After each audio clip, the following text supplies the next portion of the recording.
And it's go time. What is going on? My name's Brent. This is American English with this guy. And today we're going to do an English lesson about a French painter, a French Impressionist. His name is Claude Monet. And if you're watching on the replay, welcome. If you're watching live, welcome. You can see at the bottom of the screen, I apologize for my French pronunciation at the bottom of the screen, scrolling across. I went back and forth. I thought, should I pronounce these names in more of a French way or more of an American way?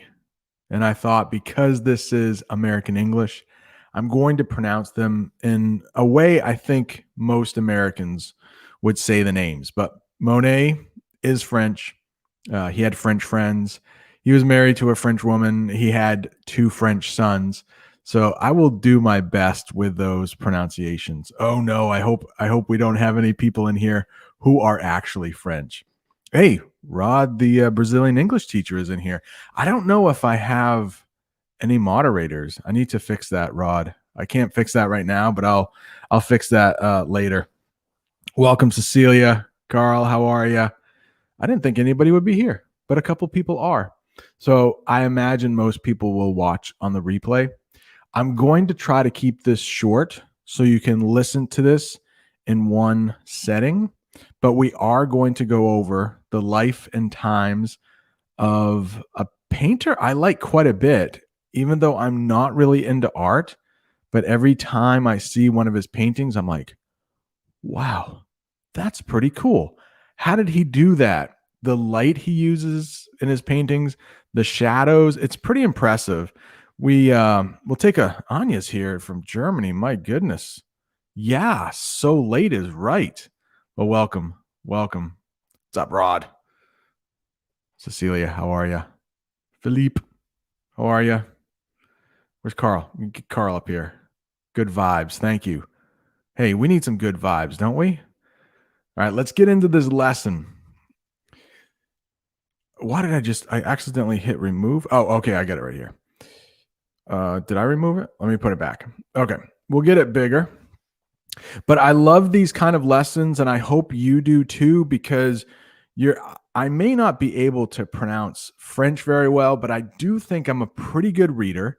So you'll have the text in front of you. You can read along with me. You can watch this on replay a couple times. You can read it on your own later. In the description, there is a link to this article. It's from a website called Ducksters, and they do a great job of presenting information that could be difficult in a little, I'd say, a simplified way. So if you are learning English, you're not a native speaker, or for children in the United States, this can be a great thing. So let's take a look at some of the basic things about Mr. Monet. We have his occupation. And of course, hopefully, occupation is what somebody does for work. And this person was a painter. He was born November 14th, 1840 in Paris, France. I know how to say that French name. Died December 5th, 1926 in Genverny, France. That I apologize to anyone who knows how to say that better than I do. Some of Monet's famous works would be Impression, Sunrise, Water Lilies, Haystacks, Woman with a Parasol. Parasol. Is that a new word for anybody? Parasol? It's an old way basically to say umbrella. I was just looking. I think there's a little delay.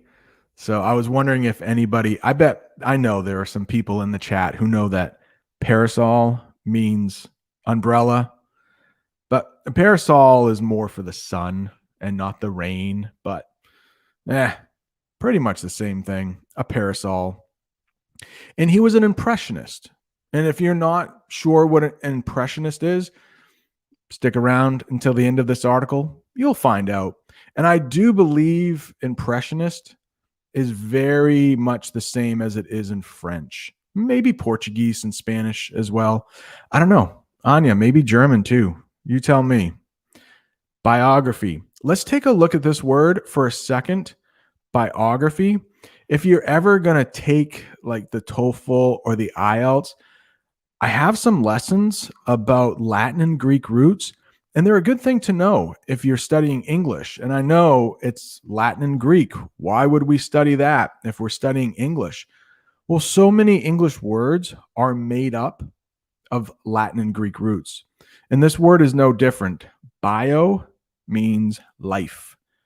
Graph means writing. So a biography is a writing of somebody's life. If it's an autobiography, it's a writing of somebody's life that they wrote themselves. Auto. It means like on its own, like an automobile. Mobile means movement. Automobile basically means it moves on its own, as long as you push the gas pedal. Where did Claude Monet grow up? Claude Monet was, let me get my glasses on so I don't mess up. Claude Monet was born on November 14th, 1840 in Paris, but his family moved to the port city of Le Havre, France, while he was still young.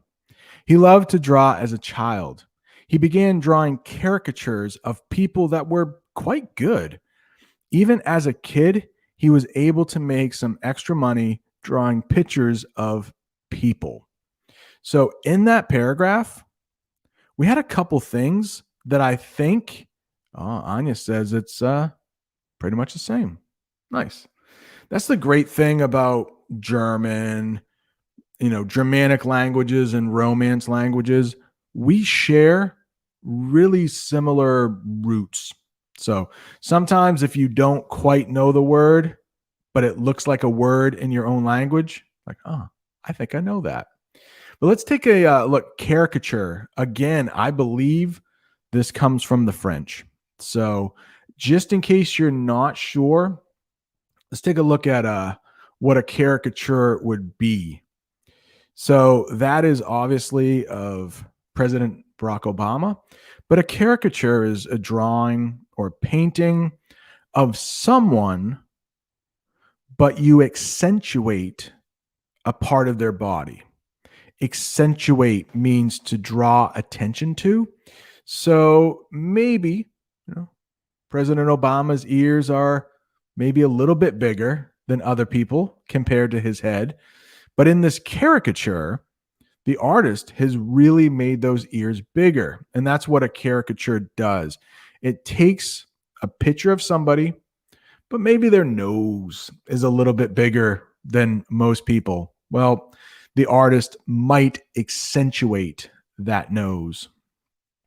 Another thing I would love to talk about here is quite.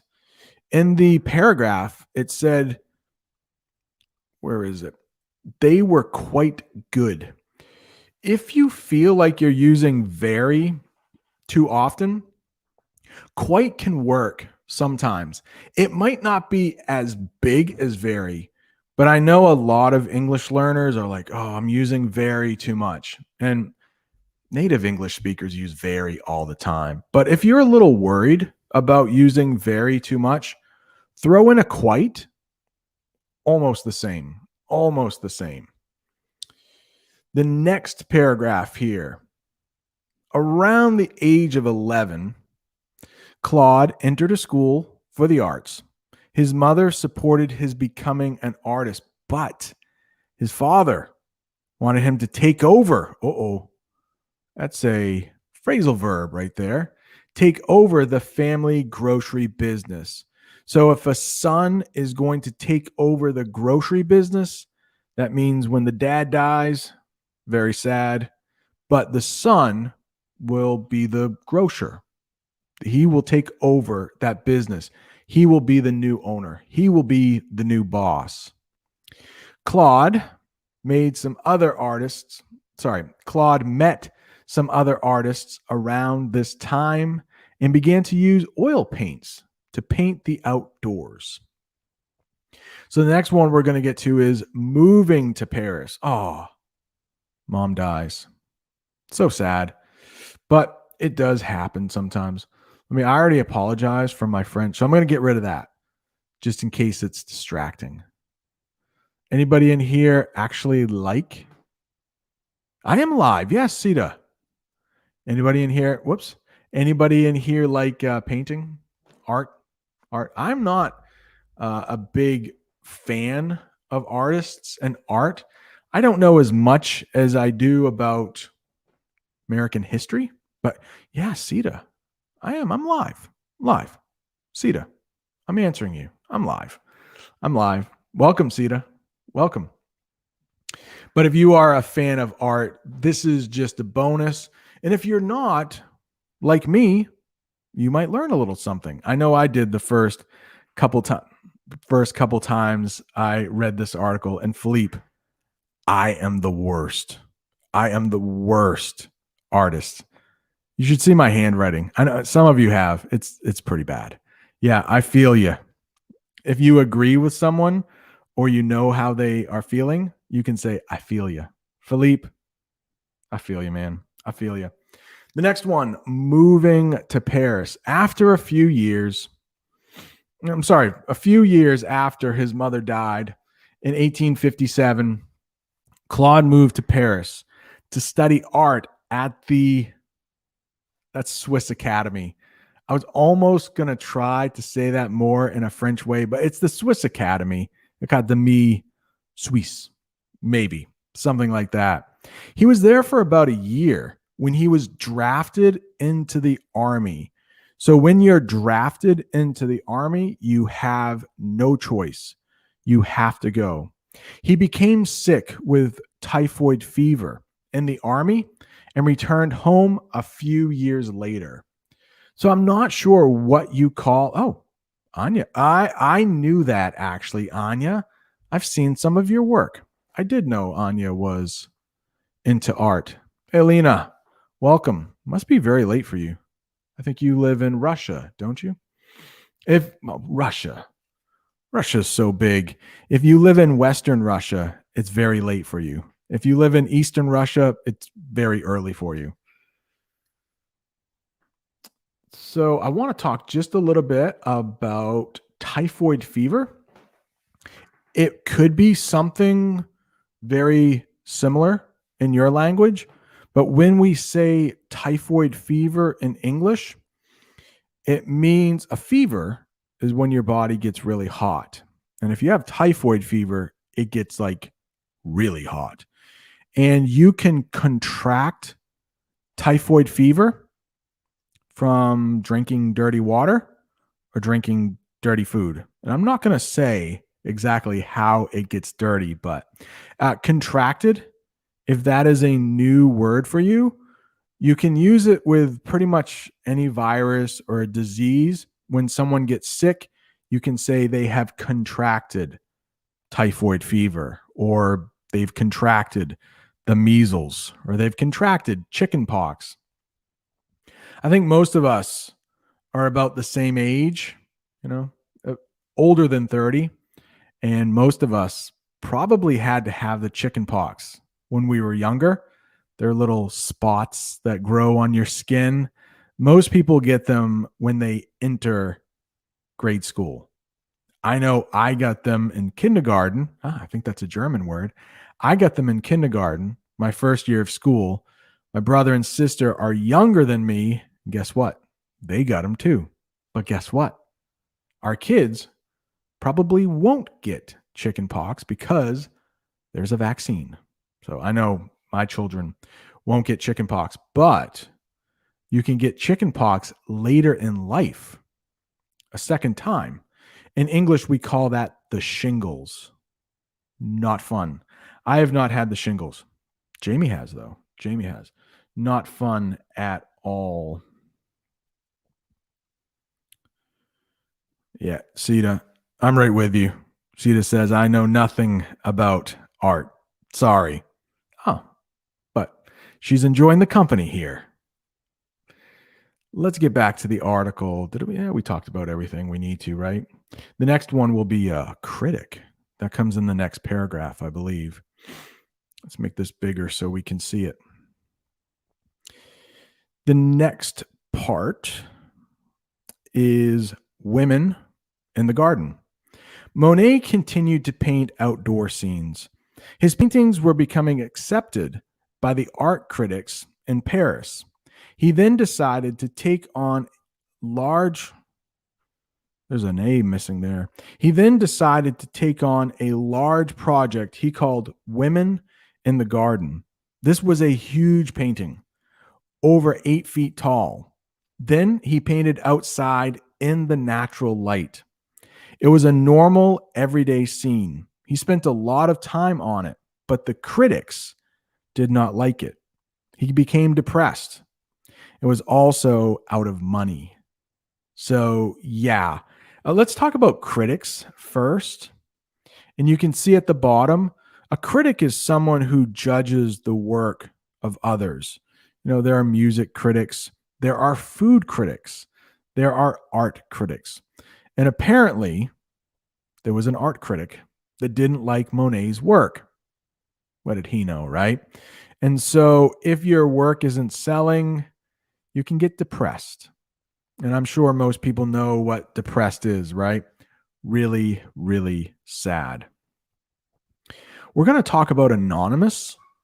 That could be a tricky word for some people, but anonymous, it means there is no name attached. There is, like, you don't know who the person is that made maybe the painting or that said that statement. So I have a sentence here.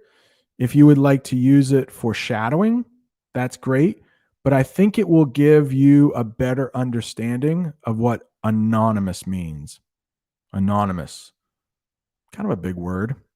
I received an anonymous complaint about our service. So maybe this is at a restaurant and there was a rude server. And then the manager heard about it. But it means that that person didn't write their name down. They didn't leave their name. So, anonymous. The next one, London. War broke out in France in 1870, and Claude moved with his new wife, Camille, to London. There, he met art dealer Paul Durand Ruel, who would become one of his strongest supporters. At this time, Monet began to study the relation of the city of London to the River Thames. So, right here, this sentence tells us that, spoiler alert, I guess, Monet is going to be very interested in water and its relationship to the city of London. Let's see what's coming up next here. Oh, unique. Unique. I don't know. Most people might know what unique is. That will be coming up soon. Unique means one of a kind. So you're all unique, right? As small children, aren't we all told you're unique? But uni means one. And that's where we get the Latin and Greek roots again. So a unicycle has one wheel. Bicycle, it has 2 wheels. Tricycle, yeah, it's got 3 wheels. 3 wheels. So uni means one. So a unicycle has 1 wheel. Unibrow. So my eyebrows, let's see, are right up here. Luckily, I don't have a unibrow.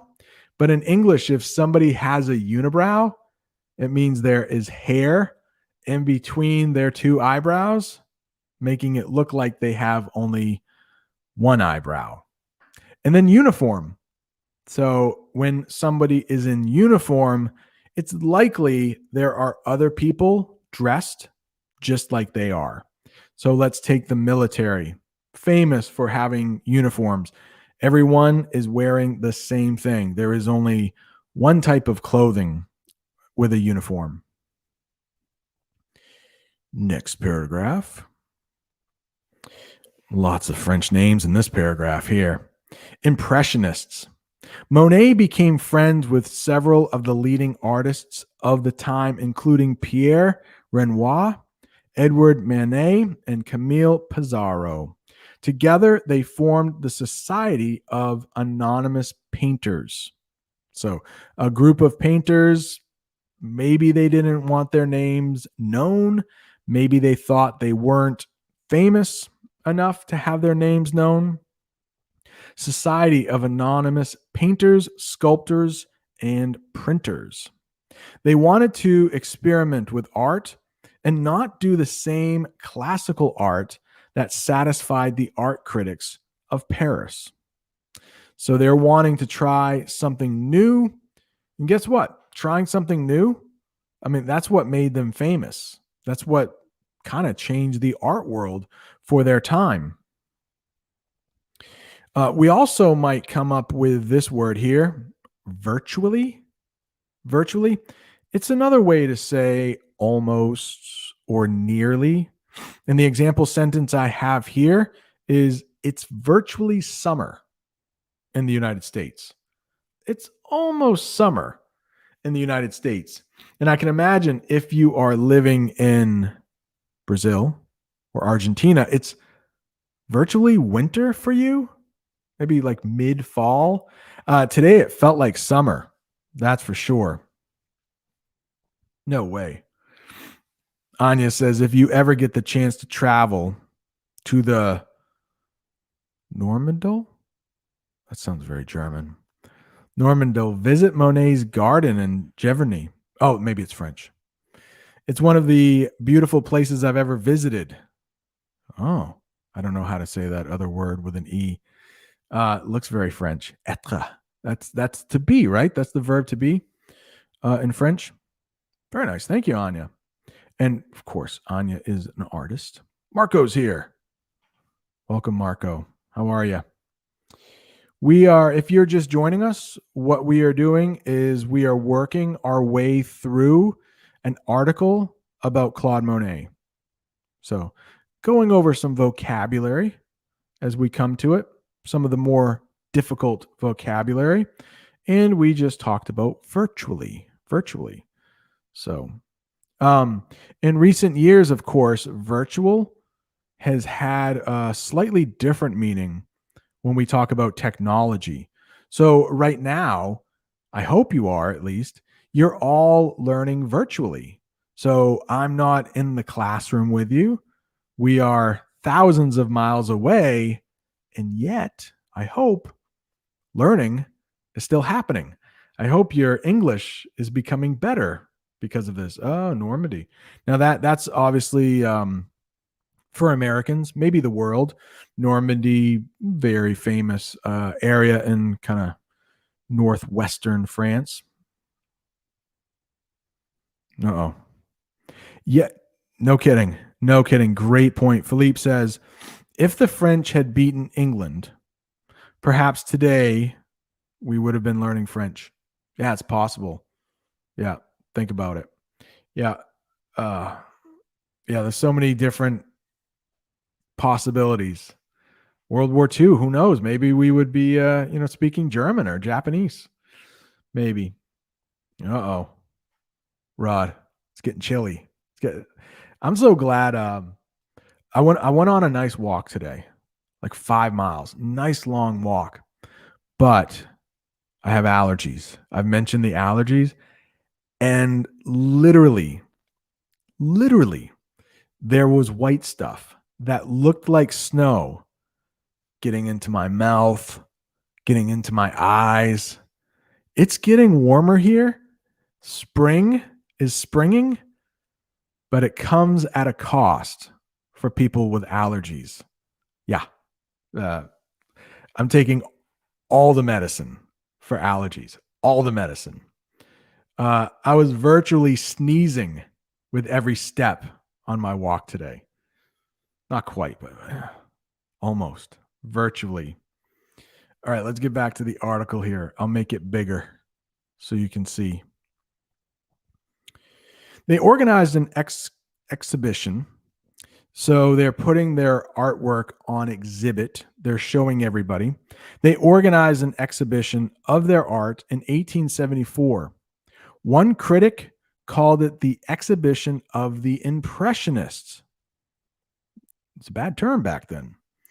The term expressionist was used to imply, kind of give a hint, used to imply that the art was just an impression of something and not completed.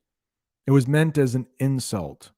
So I didn't know this until I read the article, but impressionist, it was a bad thing.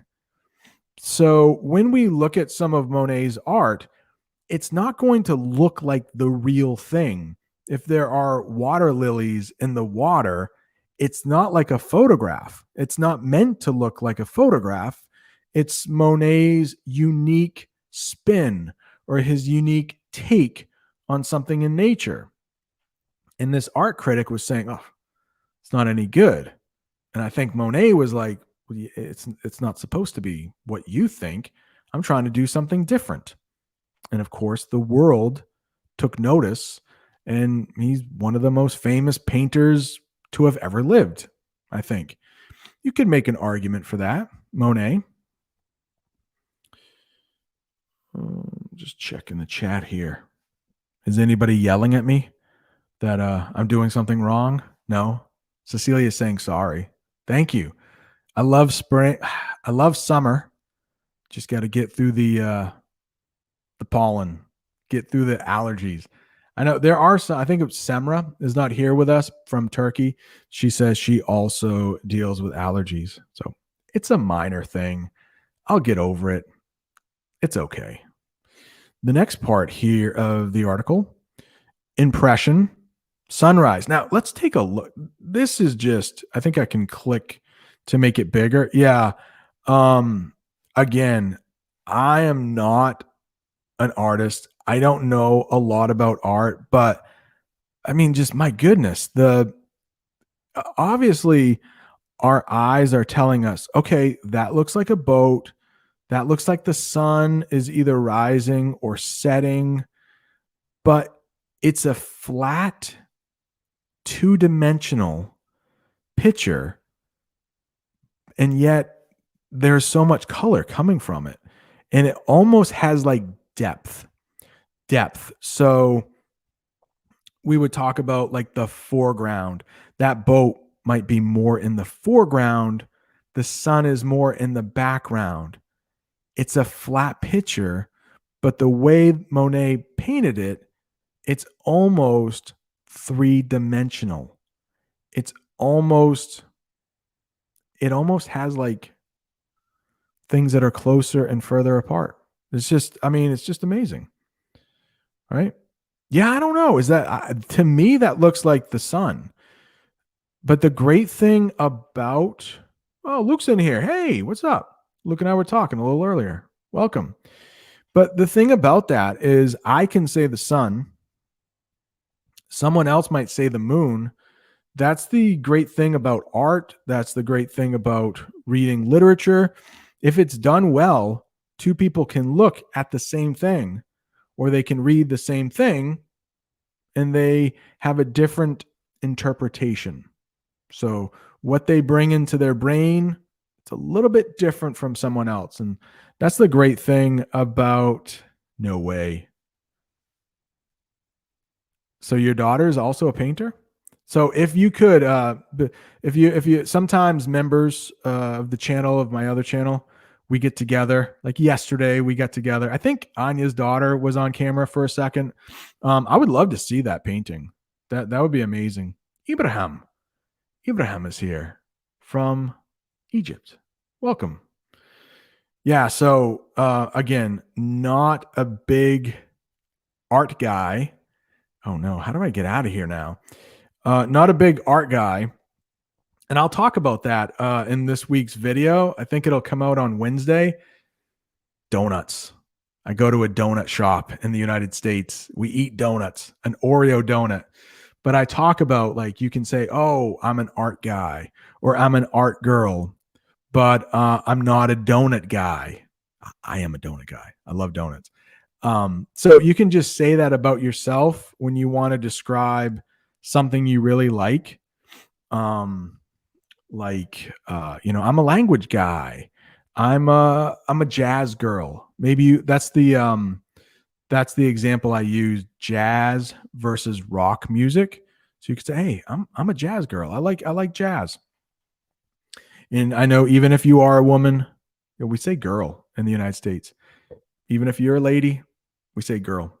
Yeah, I'm not an art guy, but I'm a donut guy. But I know that some of you might be donut guys and girls. You might be art guys and girls though too. Let me make this a little bigger so we can see. Yeah. Continued work. Despite the critics of Impressionism, Monet continued to refine his work. We'll talk about refine in a minute. He continued to try and capture the changing effects of color with light.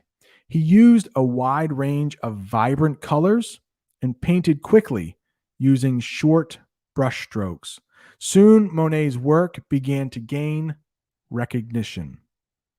So he was gaining a little fame. People were looking at it and recognizing that he was doing a good job. His paintings started to sell. He even organized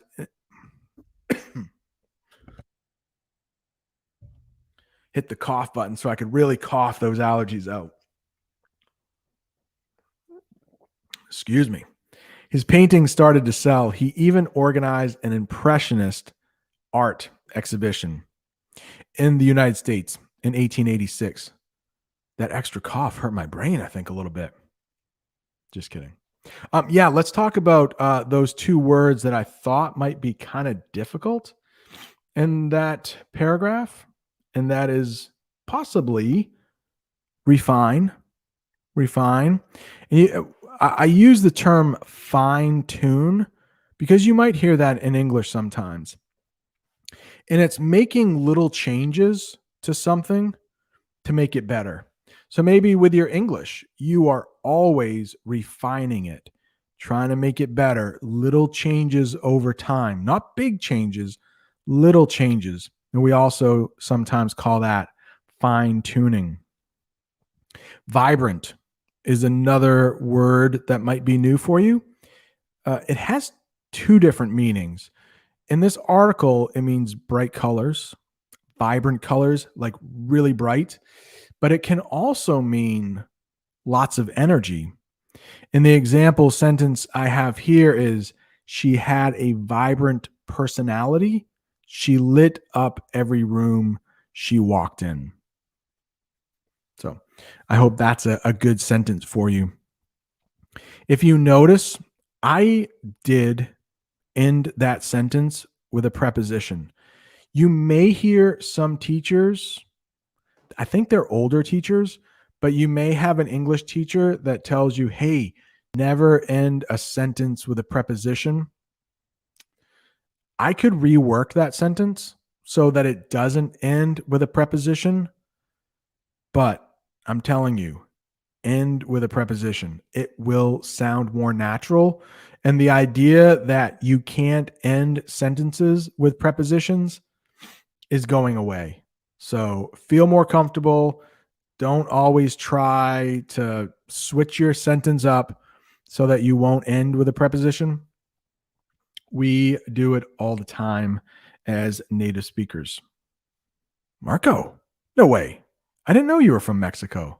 Well, welcome. That's awesome. North America represented. Got South America represented. We have Africa represented. Egypt is in the house. Europe's here. I don't know if Alina is here, depending on what part of Russia she lives in. Maybe we have Asia represented too. I don't think Maz is here, so no Australia today. No Australia. Almost done with this article, I believe. Painting in a series. Let me make this bigger here. In order to continue his experiments with light, Monet began to paint a series of the same scenes. He would paint them at different times of the day and in different types of weather. He painted a series of haystacks, the Rouen Cathedral, and the London Parliament. So it's going to mess me up when I go back, but that's okay. What that paragraph said, though, we call these things haystacks. It's just literally a stack of hay. And what Monet would do is take those two haystacks, but paint them in different weather, different times of the day. So the sun was shining on a different side of the haystack. Pretty cool. And you may know I think the Water Lilies series might be his most famous. And speaking of water lilies, near the end of his life, Monet embarked. We have that distracting ad here, but Ducksters is a great website, so let that ad play there. I don't think can I just X out of it? Look, there's an X here. What happens if I hit it? Oh, good. It's gone. Okay. It won't distract us anymore. Water lilies. Near the end of his life, Monet embarked on his largest project. It was a series on the pond at his home in Giverny. Hope I'm saying that correctly. It involved a number of huge paintings of the pond in different lighting and conditions, such as morning, sunset, and clouds. He called it the Grand Decorations. When finished, all the panels together were over 6 feet tall and nearly 300 feet long. During much of the project, another way to say he's getting older, the aging Monet was suffering from bad eyesight and lung cancer. He spent the last 10 years of his life on the project and donated it. So he gave it. He didn't want any money in return. He donated it to France in honor of the end of World War I. Legacy, we will get to in just a second, but I would love to talk about No way. Valerie, no way. You're living on Claude Monet Street in France? That's amazing. That's awesome. Welcome. So cool. So cool. That's the great thing about technology, right? Like there's an American dude who is trying his best with French, Americanizing the French, and there's somebody actually living in France on Monet Street. That's how we say it. Claude Monet. I'm sorry. Claude, right? I'm not that far from Canada, and there's a famous Canadian hockey coach. His name is Claude. I know that Quebec French is quite different from European French or France's French, but Claude used to be the head coach of my favorite team. My son and I would say his name like that, Claude. What else is here? Legacy. We're going to be talking about legacy here in a minute. And before we do, just know that when a person passes away, their legacy is what people think of them after they're gone. So Monet's legacy we will get to right now. At the prime of his career, that means when he was at his best. At the prime of his career, Monet was considered the preeminent artist in France. He is still considered one of the great French artists of all time. He also founded the Impressionist movement, one of the major movements in art history, and had a major influence on future artists. So here are some interesting facts about Mr. Monet. Monet once had a joint art show. So if somebody has like a joint show, it means at least two people are involved. Monet once had a joint art show with the premier sculptor of the time. Premier definitely comes from the French, meaning like the best, the premier, the first, the best. Auguste Rodin. Rodin. Yeah, that's a little bit. I'm sorry. I'm sorry. Anybody who's watching this from France, I'm sorry.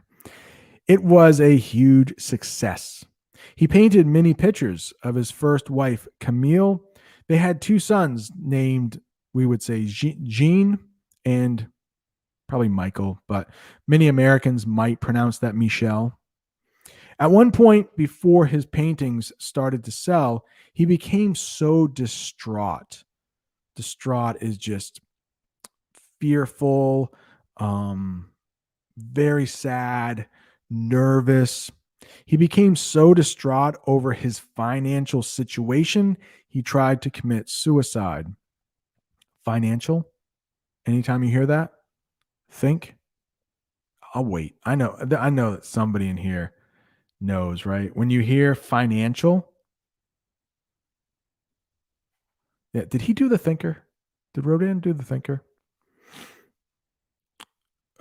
Financial, it would be, and there is a bit of delay here. So I know people are, I don't want to go too quickly because somebody is going to type that in the chat. They'll be like, I know what financial means. So Monet was so distraught over his financial situation, he tried to take his own life. Financial. There is quite a delay here. I'll wait on that. I'm sure someone will put it in the chat. He was born Oscar Claude Monet. His parents called him Oscar. He nearly went blind from cataracts. Cataracts is something that can be fixed now, but in English, cataracts is when the eyes develop growths over, I believe. My grandmother actually had to have cataracts removed from her eyes when she was older. Cataracts. That's how that is pronounced. May not look like it. He once said, this is awesome, by the way. I'll read this nice and slow. He once said, everyone discusses my art and pretends to understand as if it were necessary to understand when it is simply necessary to love. So from reading about Monet, it seems like he didn't want people to look too much into his art. He was trying to create something beautiful. There wasn't a hidden or a deeper meaning behind it. I'm going to check the chat just in case here. No, I don't see. Financial though is money, by the way. Financial is money. Yeah, Cecilia's saying so true. I mean, those words are beautiful right there. And I'm sure they probably sounded more beautiful in French, but this is English class, right? Yeah, I'm talking about the genius here of Monet. I'm going to pull up this picture and just take a look at again, I'm not an art guy, but you take a look at the lighting and the shadows. It's pretty freaking impressive, I think. Right here. Look at it. And this would be the parasol right there. So it looks exactly like an umbrella. You just don't want to get that thing wet. But if you look at the light in the clouds and you look at the shadows on the grass, I mean, the things he does with paint, the like I said before, the depth of that woman looks literally in the forefront of that picture or the foreground of that picture. Awesome stuff. One more here. What is this one? Can I make it a little bigger? I don't know if I can make it any bigger. Oh, I can. Too big. There you go. I'd say not bad, right? Mr. Monet, you did okay. Yeah. Probably a little bit better than okay. Yeah. Awesome stuff. And if a guy like me can appreciate it, like, it's pretty good. So yeah, check out if you want to reread that. There is a link in the description. Want to read it on your own and practice, and if you are someone who knows a little bit about art, I think it's always a good thing. And I know Anya is rereading Harry Potter now, and I'm doing similar things in Italian. So when you know the story, if you already know Monet's life in your own language, and then hearing it in English, it's going to be less that you have to learn. You can focus more on the language rather than like the material. And I think reading or rereading Harry Potter, it's a great series. It has what, 7 or 8 books. So a lot of material there. But if you know the story of Harry Potter already in your native language and you're rereading it in English, your brain has less work to do. It knows the story already. You can focus on the language. So, oh, wow. That's awesome. Thank you. I didn't know how it would go over to use an English phrasal verb. I didn't know how much people would like it, which is why I did it on this channel. That's why I started another channel, just because I don't want too many lessons in a row on the other channel, but I do still want to teach. So, oh yeah, great, Elena. You're still awake, Elena. Oh my goodness. Hopefully you live closer to the eastern part of Russia there. Sorry, the western part of Russia, like towards Moscow, because it's late. 7 books and a play. Thank you, Anya, for Harry Potter. All right, great. Thank you, Cecilia. Get some rest if you're living over in Europe or Asia or Egypt. If you're watching on replay, thanks so much. If you're listening on the podcast, thank you. If you watched here live, hey, thanks so much. Yeah, Carl, I agree, man. Yes, you learn so much when you read something that you read in your own native language. I agree 100%, which is why I'm still trying to work through some Stephen King. And then this short stories in Italian. It's not too difficult. All right. Thank you all for joining.